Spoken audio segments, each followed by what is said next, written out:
Abraham Lincoln. लकड़ी के cabin में जन्म लेने वाले अब्राहम लिंकन को ज्ञान प्राप्त करने का बहुत शौक था।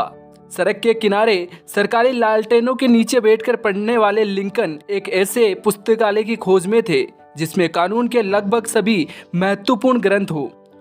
उसे ज्ञात हुआ कि उसके गांव के नदी के उस पार एक सेवानिवृत्त न्यायाधीश रहते हैं। अकेले उनके पास पुस्तकों का अपार भंडार है। लिंकन साहब ने किराए पर एक नाव ली तथा एक दिन स्वयं उसे खेते हुए निकल पड़ा। दूसरे किनारे की ओर दुर्भाग्यवश नाव मार्ग में एक शिला से टकरा गई तथा टूट गई।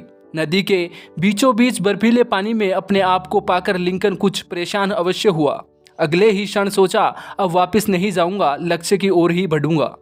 और लिंकन ने उस बर्फीले पानी में तेजी से तैरना शुरू किया। काफी कष्ट पाकर वह दूसरी ओर किनारे पर पहुंचा।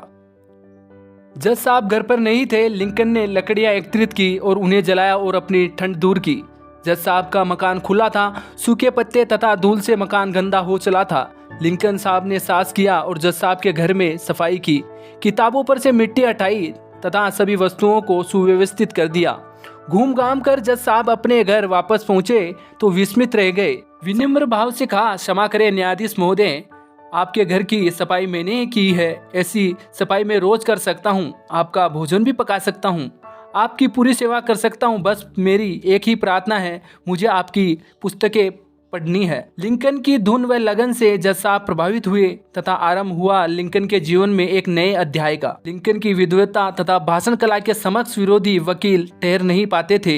ये अब्राहम लिंकन साहब है जिन्होंने कहा था कि जनता द्वारा चुना गया शासन लोकतंत्र है। ये ब्रॉडकास्ट आप सुन रहे थे कुमार राकेश की आवाज में। आमीन।